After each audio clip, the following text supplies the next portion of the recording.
Ahojte. Teraz ma nahráva priateľ.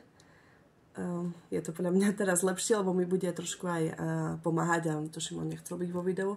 Bude mi pomáhať, ak sa napríklad nevadí, len tak, že pomýlim alebo proste niečo zabudnem, keďže mám problémy s pamäťou. No a chcem vlastne povedať, že som bola, neviem, či to bude vidno, v tejto agentúre, alebo ako to povedať.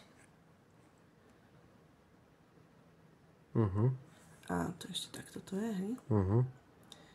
No, boli sme tam ja a priateľ a proste nás nafotili. Ty si tuším hovoril, Miláčik, že ona prišla keby z Bratislavy až do Košíc. Áno, tá firma má ústredie v Bratislave.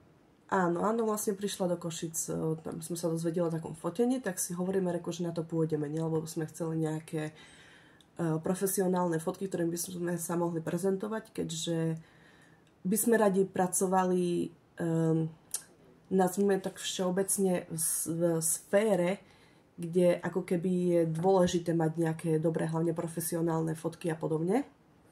Že? Áno. No. A môžem ukázať, že vlastne šlo aj, sme našli, že túto agentúru.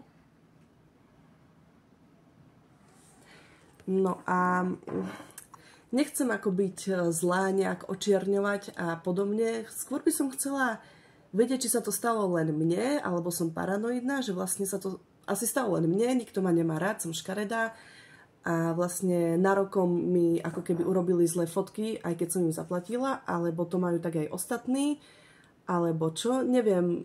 Asi to tak je, lebo ja vlastne už od 8 rokov viem, že by som najradšej nežila. Takže môžeš ukázať a porovnať vlastne na počítači fotky, ktoré si sfotil ty a fotky, ktoré nafotila ty zadarmo a fotky, ktoré som nafotila ja zadarmo a fotky, ktoré nafotili oni za koľko? 35 eur. Áno, 10 z môjho, a pritom mám vlastne len čiastočný invalidný dôchodok. Priateľ je môj opatrovateľ, čiže 24 hodín by mal byť pri mne. Aj som zvyčajne. No, samozrejme si. A samozrejme aj väčšina ľudí mi hovorí, že na Slovensku mi nikto s takými problémami nepomôže. A podotýkam, že ako hlavne po finančnej stránke, nikto mi nevie povedať, kde sa mám zamestnať. Dokonca, keď som bola v Pezinku, tak mi tvrdili, že v Hanušovciach na Topľove niekoľko chránených dielní, ako tí lekári profesionálni. Takže nám vlastne nikto nevie poradiť. A zároveň mám pocit, že sa tí ľudia pýtajú, že prečo nechceme žiť. Gratulujem. To je Slovensko proste a môžeš ukázať na porovnanie fotky, ktoré sme urobili my. Ale to by bolo však, keby si ako rozklikol, láska. Mám rozkliknúť ja, keď nedokážeš inou rukou? Nie, môžem to ako všetky, chceš ukázať? Hej, rozklikni. Fotky, ktoré sme vlastne nafotili my, neprofesionáli. Hej.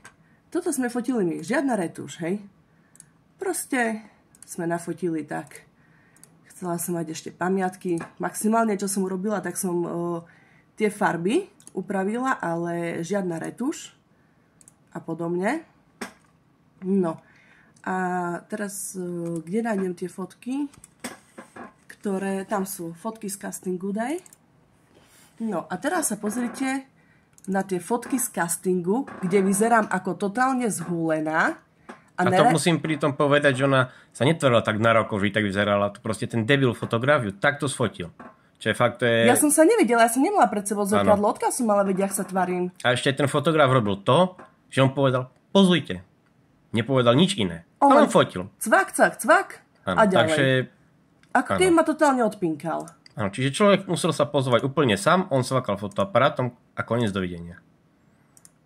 Tieto ostatné sú také lepšie, ale tie pozy si vymyslela iba Anička sama, takže oni robili s tými pozami, to len ona sa napozovala sama, takže tak.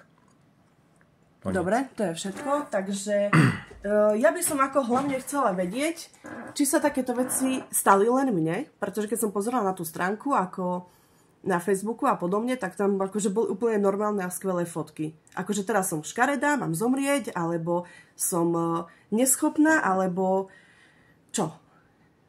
No nie, oni urobili chybu. To je môj život. Nikoho to nezaujíma, ako žijem, ale keby ma ľudia chceli kritizovať a podobne, tak tých ľudí je veľa. Tedy už som zaujímavá, keď ma treba kritizovať. Tak to je. Neviem, či len na Slovensku sú takí ľudia, alebo všade vo svete. Ja tiež nie som najlepšia, ale čo už. Dobre, koniec.